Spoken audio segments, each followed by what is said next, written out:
Good morning and good afternoon, good evening, wherever you are. And I am Michael Connor, the CEO and founder of the Agile Evolutionary Group, but more importantly, the host for Voices for Excellence. And this podcast episode is featuring one of the most dynamic educators, I should say, education transformers. She is a reformer at heart, but her work, right? Her work is just outlined by results.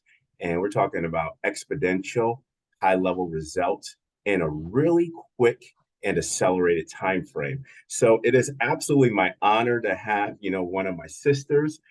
She is a D9 sister. Obviously, she is a part of Zeta Phi All Beta right. Sorority Incorporated, and I'm a part of Alpha Phi Alpha Fraternity Incorporated. So there's a lot of D9 love between Dr. Mullen and I. So, Dr. Mullen, I am so happy to have you on this podcast episode. Yay. Thank you. Thank you for having me. I'm so excited to join you today. This is exciting. Absolutely. And just to give you a background on Dr. Mullen, I have known Dr. Mullen for quite a while because her work is underpinned in the New England area. She did work for the Department of Education for Rhode Island, where her turnaround results were just unbelievable, just phenomenal. Her redesign aspects for systems and structures, but more importantly, it was underscoring equity and justice, right? I always say that justice is that next level of equity. And then right now, she is doing some phenomenal work as the assistant superintendent of student services for the Cambridge Public Schools for Cambridge, Massachusetts. Yes, Harvard, everybody. She's out there with them. So Harvard. Harvard, right? What is it? Park in the car.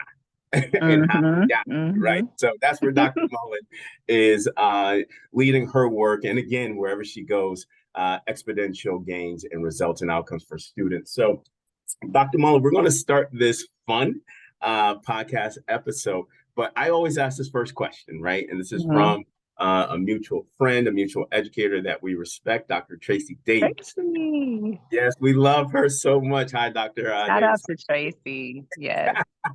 She's getting shout outs already. But the question I want to ask you, right, Dr. Mullen, is what is your equity song that defines Dr. Barbara Mullen, right? When you walk into a room, what song comes to mind if I am a student, teacher, or education leader in the Cambridge Public Schools? But more importantly, right, I've heard you speak nationally in front of many, many, many educators ranging in different levels. But when they see you, Dr. Mullen, what is your equity song? So I am going to go with, and it's a little bit of it's a bit of a spin on the song. But I am an older millennial, which means that my parents' heyday was the 70s. So I grew up with a lot of 70s, and there's this bass line. It starts first with like this winds. The winds come in and you hear two men talking about how they're going to change the community and like, man, do you really think we're going to be able to get the drug dealers and the pimps and the this and the crooked politicians out of the community? And the other man's like, man, I don't know. And then you just hear this bass line come in, doom, doom, doom, doom, doom, doom, doom, doom, doom, doom. And then you hear Willie Hutch, brother's gonna work it out, brother's gonna work it out.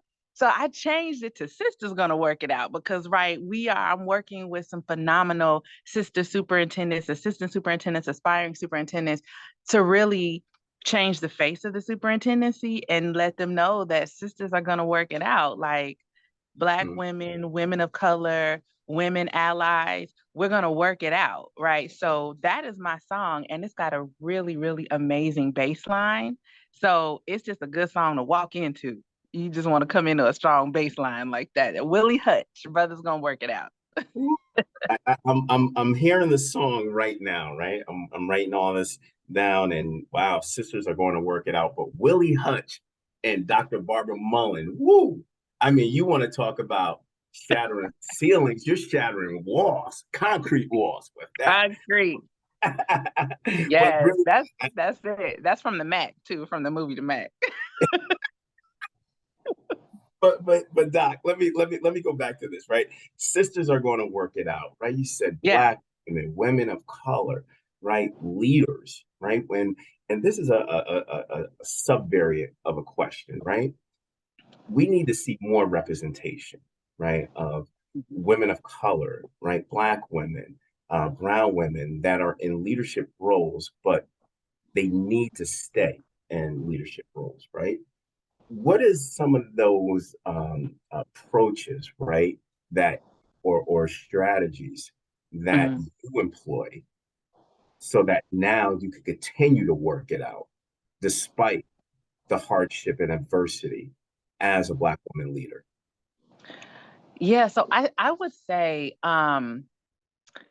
one of the things that plague women is this, I call it the slingshot theory. So, like, we have so many barriers that hold us back structurally. So, patriarchy, racism, gender, isms.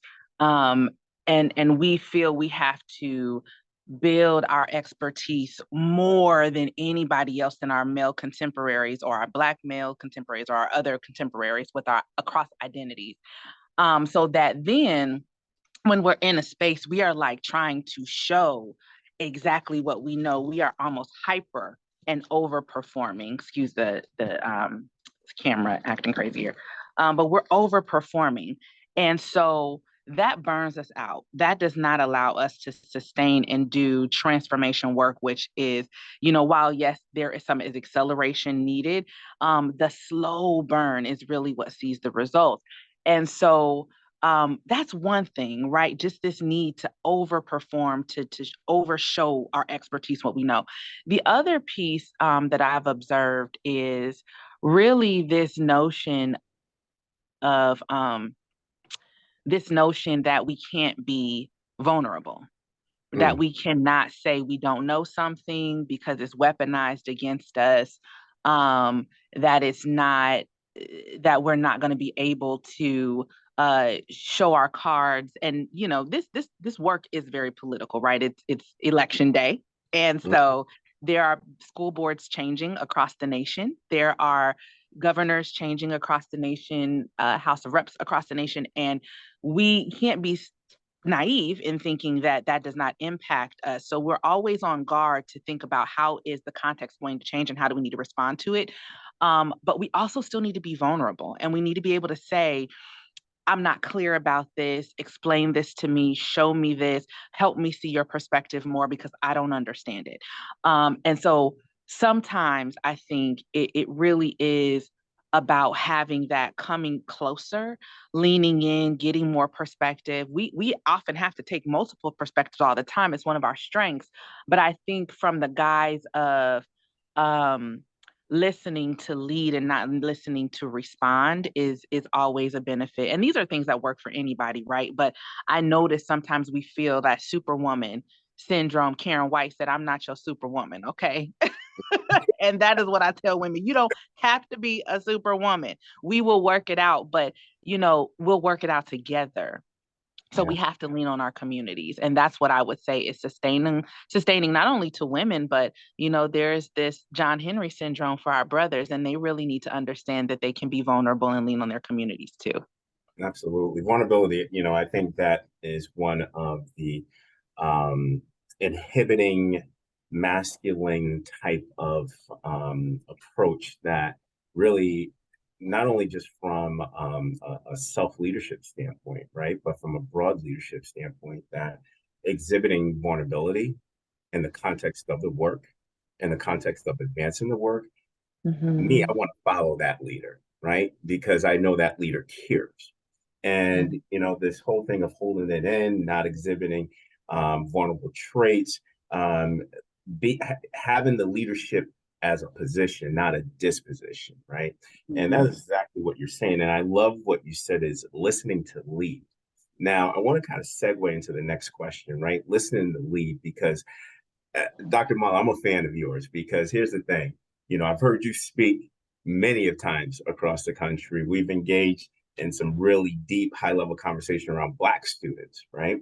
And you made some historical gains for marginalized groups, all right? Because when you adopt and concretize a culturally responsive lens, all subgroups, including, students that are on the 75th percentile or 90th percentile, they gain as well. But your work, where we see some of the most historical gains with marginalized groups, with your turnaround work in Rhode Island, and now your current work as assistant superintendent of office services for Cambridge Public Schools.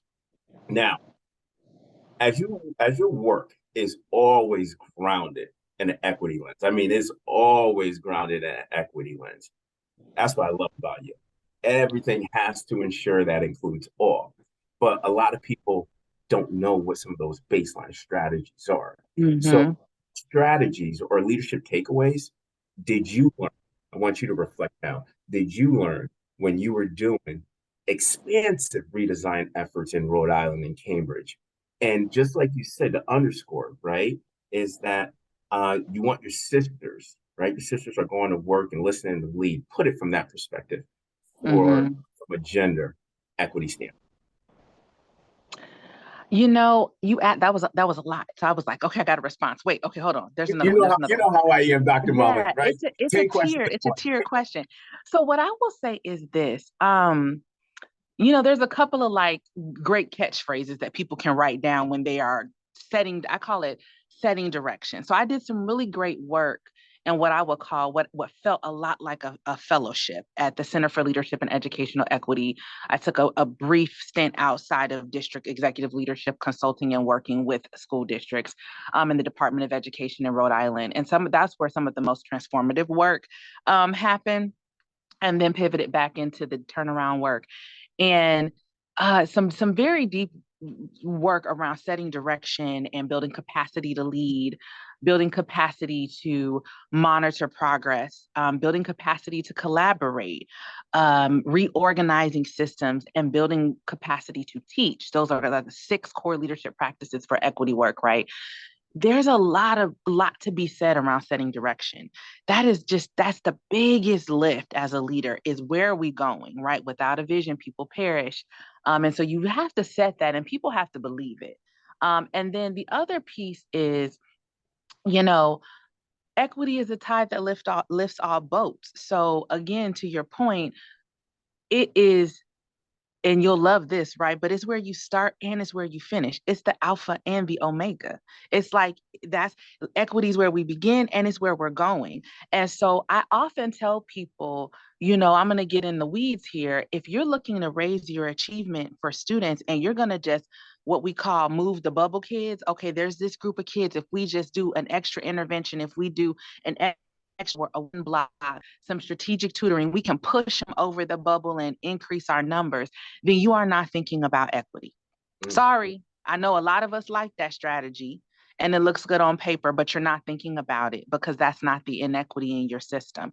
The inequity in your system, that's why when you look at my Viate, you see multilingual learners, students with disabilities, low socioeconomic, students with high mobility, girls, boys. You see a very targeted universal approach because I need to start with the students for whom the system is not working, has not been working, is not designed to work for. And if I only go with the bubble kids, yeah. if I only go with the kids who are right on the cusp and we just knock them over into proficient or into, excelling, whatever your state accountability metric is, then I am going to see some gains for kids in our aggregate scores.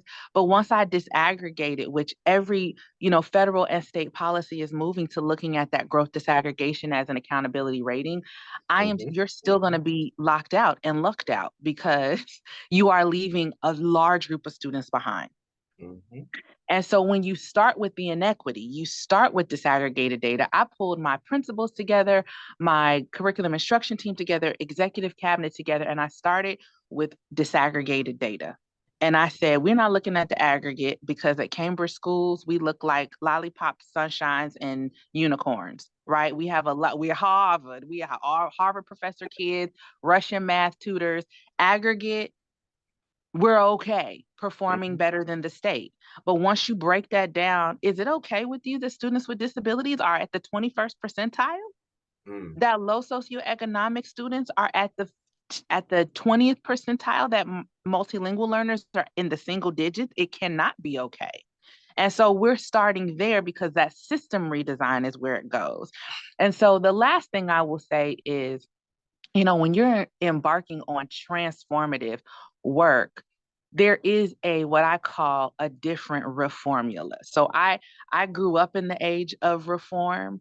Paul Vallis was my CEO in Chicago. Arnie Duncan was the CEO as a teacher. Like, I got the reform kind of process down, and um, it doesn't work. It doesn't work in the way we've done it. We have to bring communities in. And so that outside in approach was starting with folks closest to the problem, doing continuous improvement, really breaking down where it is that you need to go um, with those folks. That's going to see some accelerated gains because you've reorganized the system, and you're going to see some sustainable gains. That's the piece, right? It's superintendent musical chairs in our nation right now. And you can't have a superintendent leave and all of the work leave with them. So Mhm. those are some of the strategies, really thinking about your community and stakeholder engagement strategy, being clear about who is your target for improvement, whose outcomes do you want to improve the most, and then having a very clear plan of action, a strategy for project managing that work is really important. Absolutely. And Dr. Mullen, actually to our participants, what many don't know is Dr. Mullen has a hidden talent regarding data, right? So full transparency, Dr. Mullen and I have some of the most geekiest data conversations regarding, what I like to say, and I'm going to steal her words, reformula, right? Reform, transformation, because I mean, when Dr. Mullen was talking about setting the direction, right? That strategic plan and strategic performance management, where now she even moved into it nicely, much more in a simplistic form than I would explain it, but that diagnostic analysis, right? Whether it be comprehensive or segmented, where you're looking at disaggregated data from a cluster analysis. So now you can be intentional with the work for all. But now, Dr. Mullen, right? You hit upon the 6 points, but the critical meta theme of building capacity, right? Bringing in a community. Building Mhm. capacity, I think that, you and I had this conversation when we were in Ithaca during the summer, is that if we really want to have whole systems transformation, and this is, words taken right from Michael Fullen, right? Whole systems transformation and identifying the right drivers, building human capital and social capital in this synonymous context. You have to have this leadership ability to move from restructuring to reculturing. I like to say that, right? Restructure to Mhm. reculture. How do you now, from a strategic standpoint, because you really started outlining the whole strategic performance management process with the diagnostic Mhm. of the root cause analyses, but more importantly, you got to build capacity in order for those systems and structures to work, right? Mhm. Now, to create that sheer model around restructure to reculture, how do you do that, right? Building capacity, where now in the AC stage of education, we move from whole child to whole school to whole community now. So where does that start? Ooh, this is a good one. So, um, I would say that, there's a lot. I grew up so I talked about organizing when I was in Las Vegas and organizing dispositions for leaders. So really taking social movement strategies and applying that to your work as a superintendent or you could a building leader, right? A classroom leader. And what are those organizing strategies? And one of the biggest strategies for organizing is building the capacity of the people to be evangelists for the cause, right? Like, you go door to door, you knock, it's grassroots. You're like, hey, you go to it's actually really serendipitous that the affirmative action cases are in the Supreme Court right now, because that is the first march I ever went to when I was in seventh grade, and California had Proposition 209 to approve affirmative action. I was like on the Capitol marching. I had no idea why. And my dad was like, look, I'm going to set you down. This is what we're going to do. You're going to get this sign. It means this. You want to college. It means. And so he built my capacity to move work forward. For him, as a higher education administration, it was directly connected to his practice, right? It was directly connected to him as an administrator. But I was an end user. I had no idea as a seventh grader what that policy would mean for me, but he needed to bring me along. And so when we're advocating for something as practitioners, that from our research, from our expertise, we know is going to have a positive impact on communities and students, we have to, what Dr. Karen Mapp calls dual capacity building. So we have to be able to build the capacity of families to understand why we need something, why we're advocating for it, of students to be able to have a voice. It's not just enough to say, I want student voice, let me pull and do a focus group for some kids. They'll tell you what they want, but you might also get like, we want longer lunch, we want Cheetos in the vending machine. And then they might give you some really good stuff too. But we've got to build capacity. And so one of the biggest things that I think about is like, have high expectations for your stakeholders. Do not say this is too technical, they can't do it.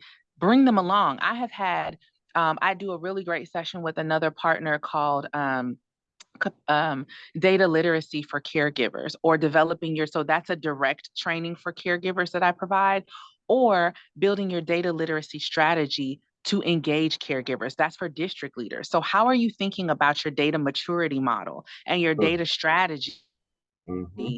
to be able to be inclusive of caregivers? How do you let them know all of the many streams of data and analytics that you bring on their kids? What should they be expecting? What's your assessment calendar look like? Should they send an extra snack with their kid to school that day? Like, what can they expect? And what data sets can they expect to come home, and how to engage with them?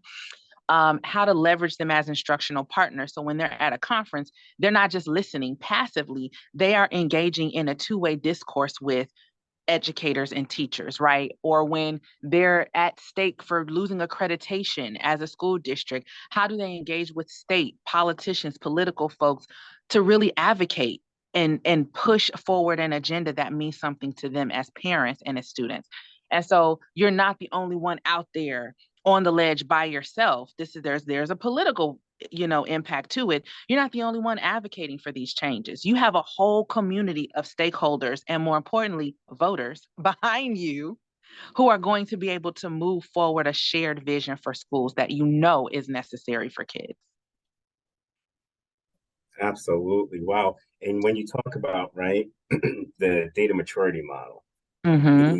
the parallelization as you're building your data maturity model, now you're creating new value capture and creation for the education model and itself and the systems. And just to underscore a very, very important point, the individual that was building capacity with you belongs to the greatest fraternity in the world, Alpha Phi Alpha Fraternity Incorporated. So that is a great father figure for you. That's Yes. my dad, yes. He's an alpha man, and he is definitely a servant of all. So that is where I get my servant leadership from, for sure, with a Absolutely. little finer spin. But Dr. Bella, I want to underscore, right, when you were talking about organizing your strategy, building capacity, the data maturity model, right? Mm-hmm. Now, I want you to define in a very simplistic form, right, equity and innovation, and where can I start changing the instructional systems for all based off of your aforementioned answers for the two previous questions. Sure. So if you're looking at this on YouTube, I'm in a school library because I love the children. They're not here today, but I'm in the library. And this is where it starts. It starts in the schools. It starts in the classroom. It starts in the instructional practice. I have to say this, Dr. Connor, and I have to say this loud and clear for all to hear. Mm-hmm. If your equity work does not start in teaching and learning, then you got to tell me what sector you're in. Because if you are in education and educational equity is what you are pursuing, then it needs to be rooted in teaching and learning and instruction. And then if you are thinking about all the other ancillary agencies that we partner, collaborate with, health, food insecurity, housing, jobs, great. But if We are not talking about teaching and learning what the child will be able to do, knows what to do, et cetera, can demonstrate. We're not talking about educational equity. And so I have to tell people and I have to implore folks to know their practice. Be a student of instruction, of high quality instruction, because any conversation outside of that suggests one of two things. Suggests that you don't think that every child can learn and achieve at high levels. And you and I are evidence of that, right? We are Black children, little Black kids, talking about some real smart stuff right now. But we didn't start here, right? Like I might have been smart Alec, I might have had a smart mouth, Yeah. but I learned it. I learned how to be this level, to know this. And every child, Black or otherwise, can.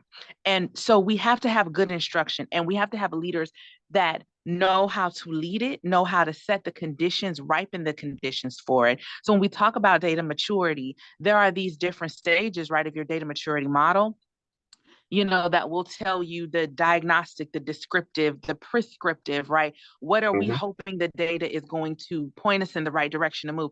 There are different ways, but if you don't know how to collect that data in the classroom, if you don't know, a lot of people are leaning into street data and satellite data and all of this data on the ground, and that's wonderful, but we need to know now what do we do once we get information? Now, how does our practice change? How do we build communities of practice to examine our data, examine student learning? How do we bring kids along to be leaders in their learning? That's culturally responsive teaching. That's building a sense of belonging. And so those are some of the really boring, unsexy equity conversations that's like, oh, you're talking about instruction again. And I'll say this last thing. It's not the last thing, but I'll say this last thing on the point. When I begin having conversations about instruction, it doesn't matter the identity, the ethnic or racial makeup of the educator.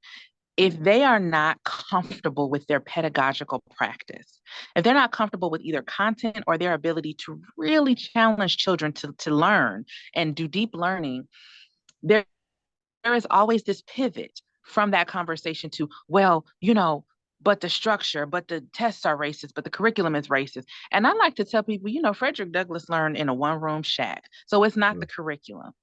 It's the expectation. He expected that he was going to be read, and therefore he was.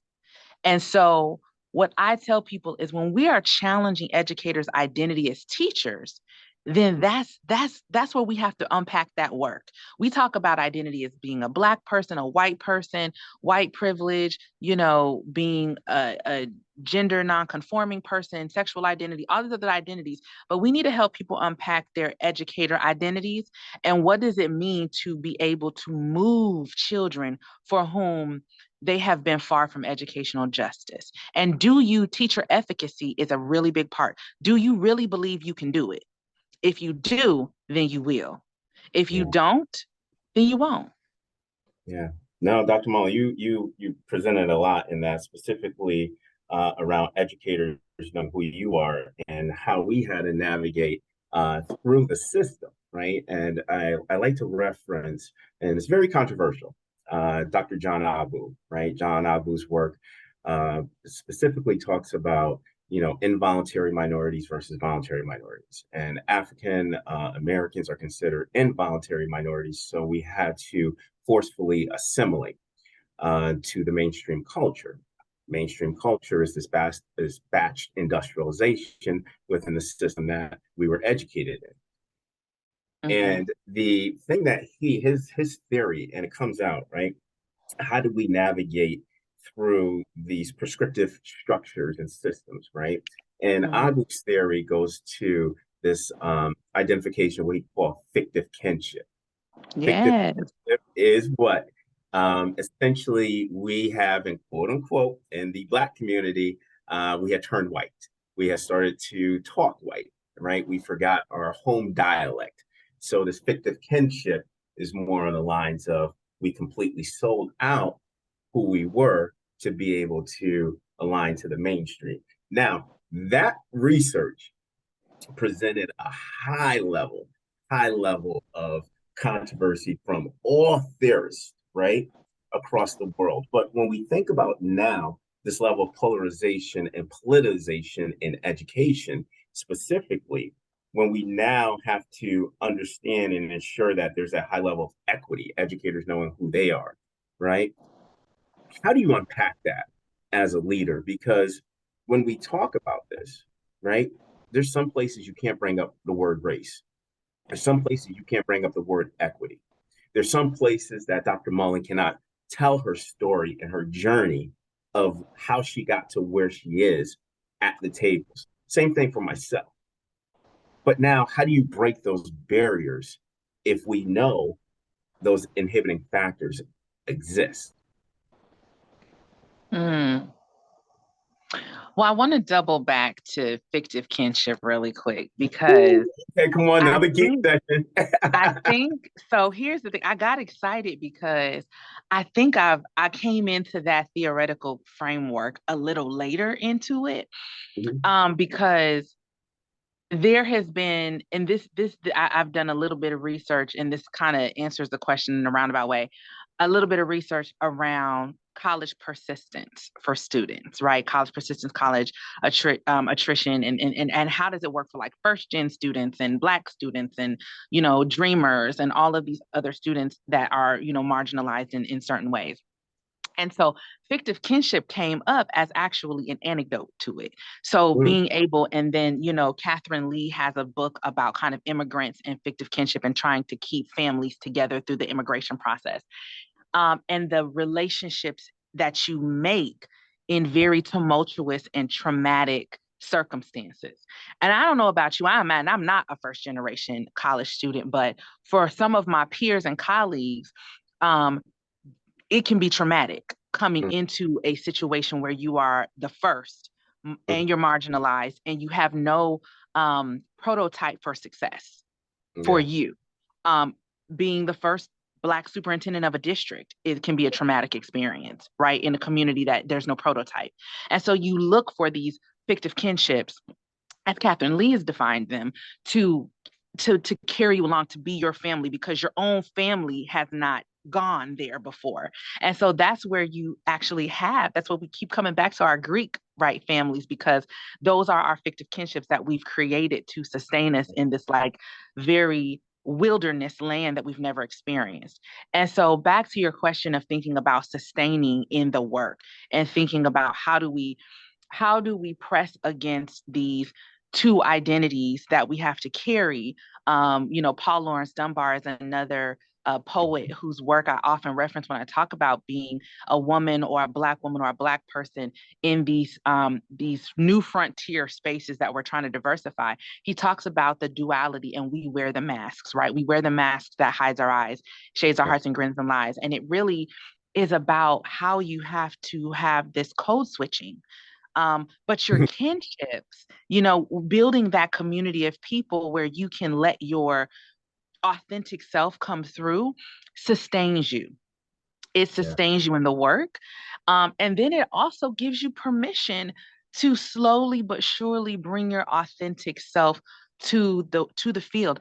I stand, on the shoulders of women who had to wear straight hair, right? Like I have read, if you're listening, you can't see, I'm going to do my accessibility description, but I have red and Black braids, right?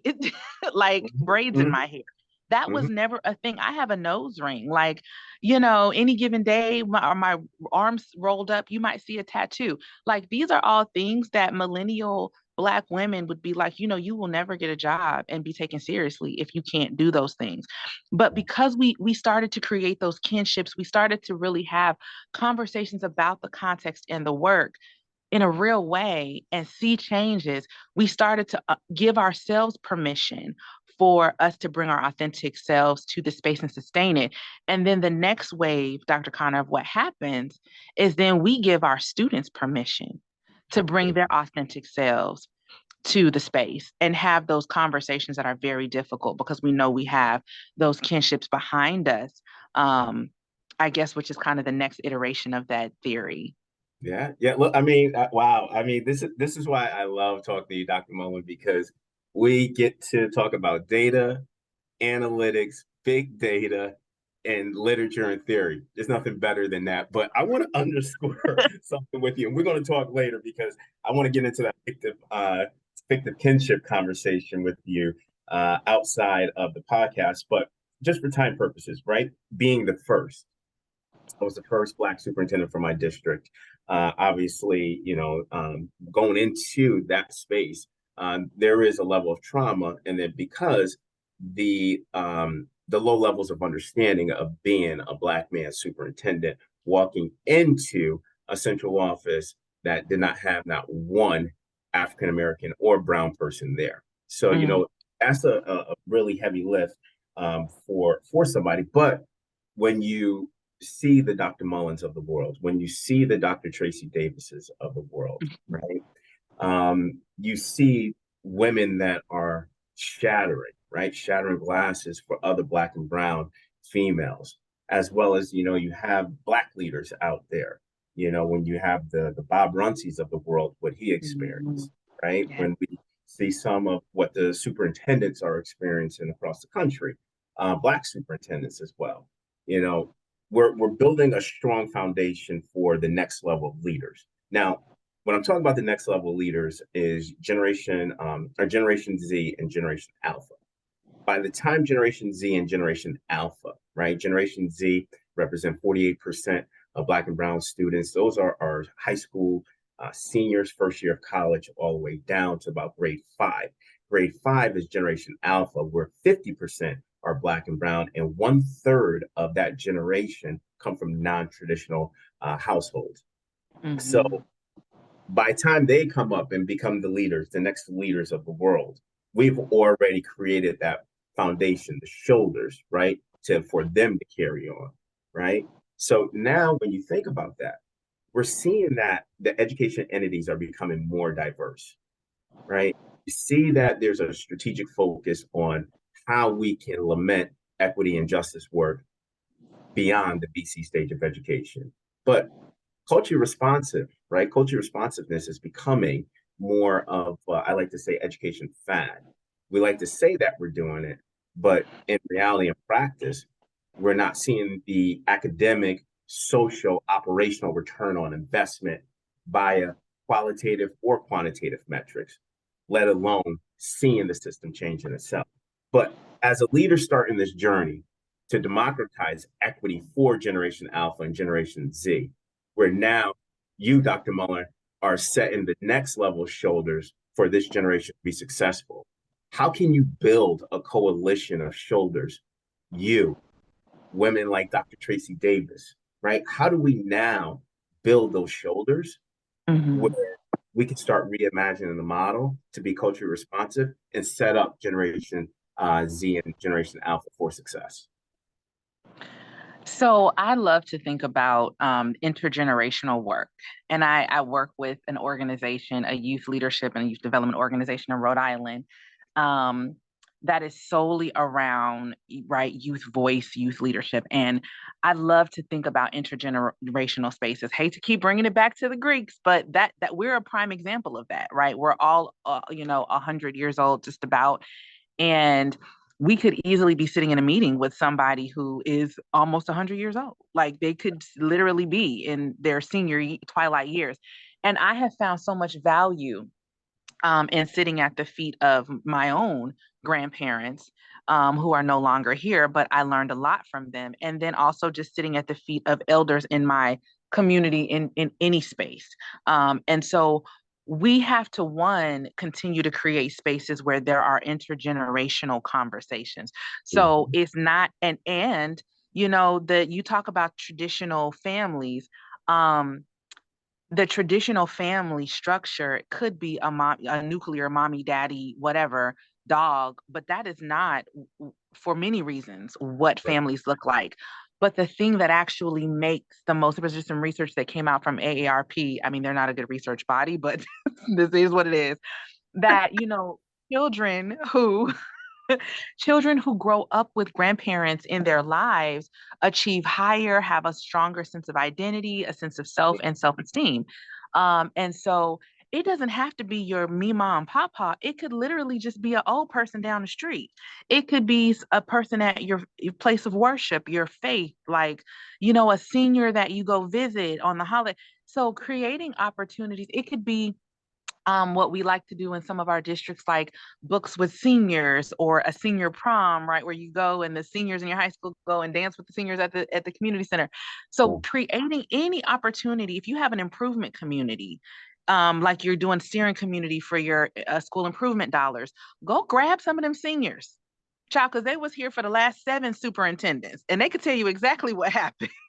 Go grab them and bring them into spaces with your youth to have intergenerational spaces, because one of the things that grandma says is there's nothing new under the sun, and there isn't. It just looks very different. So when we talk about equity and innovation, we also have to think about coherence in innovation and understanding context. Understand why the fence was built before you go and knock it down in the name of equity.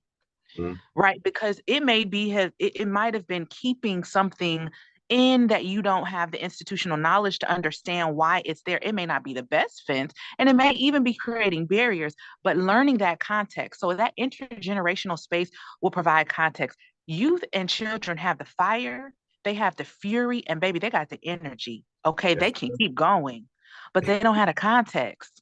Right. So being able, that's why your auntie and them say keep on living, because you have to get the context. And I've learned that, right? But I also know that youth have an expertise and a voice and an eye to the future, because by the time you're there, it, it's not, it's already there. You're too late. So we have to engage youth in a meaningful way, in Generation Alpha in a meaningful way. But what I have found, the short point is that we haven't built their capacity to engage. And that's what the intergenerational space is for. That's what the intentional capacity building, having youth development programs like Girl Scouts, like 4-H, like, some of those other youth organizations that are serving Jack and Jill of America, even some of our own, organizations have youth programs. Whatever you can to have strategic partnerships. You don't have to do it all as a school district, right? You don't have to take on that after school. There are communities there are organizations and nonprofits in your communities that are willing to do the work. They want to work with youth all day long. But if we strategically partner with them, like a breakthrough or other orgs, if we partner with them, not only do they have insight into district's vision, goals, values, where we're trying to take kids in those 6.5 hours of the day, they can do some of that social, emotional, dispositional, self identity, racial identity work that we simply don't have the time to do it, because we're teaching ABCs and 1, 2, 3s. So they're going to be taking that work in the out of school time space. And then by the time we look up, those kids are primed and ready to, guess what? Come back into the buildings as teachers, as leaders, because they've seen us. They're like, man, Dr. Mullen was here. She was there on the ground with us, telling us we could be what we want to be. I think I want to be a superintendent. Yeah, baby, you do, because I ain't going to be doing this forever. So come on. Now, Dr. Mullen, all right, this is great, right? And student voice, agency, and engagement. I love the intergenerational grouping. And when you think about how you were, aligning it, right? I mean, that's the strategy. That's the setup for success for our babies, as you're saying. But last question, and I know it's going to be hard for you because I'm going to try to be brief. Right, right. So one of my mentors, when we talk about shoulders, Dr. Reginald Mayo, he always said, you got to limit it to 3 B's. Be brief, brother. Be brief. So now this question, I love that, right? So I love that. So now this question is very hard for all educators, but I want you to do this, try this the best that you can. In only 3 words,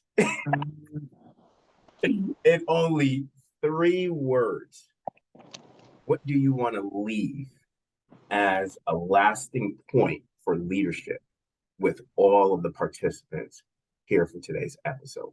3 words. Heal. Mm-hmm. HEAL. Mm-hmm. Listen. Mm-hmm. And speak. Absolutely. That's it. It's kind of like my book title, Intentional, Bold, and Unapologetic. That's right. But Dr. Mullen said we gotta heal, we gotta listen, and we gotta speak up. And we have to keep that in mind, right? Because the only way that we can be able to be the leaders, the equity driven, the equity focused leaders, we have to understand that, self care is important. Self care is important. Listening to our constituency and then speaking for them through the work. So, Dr. Mullen, I will be seeing you at the New York Leadership Forum, right? So, we're going to have a great time there and looking at how we can disrupt assessments intentionally. So, that's going to be very, very provocative. So, looking forward for you and your participation in that. But, Dr. Mullen, more importantly, for the Voices for Excellence episode number 4. I want to thank you from the bottom of my heart.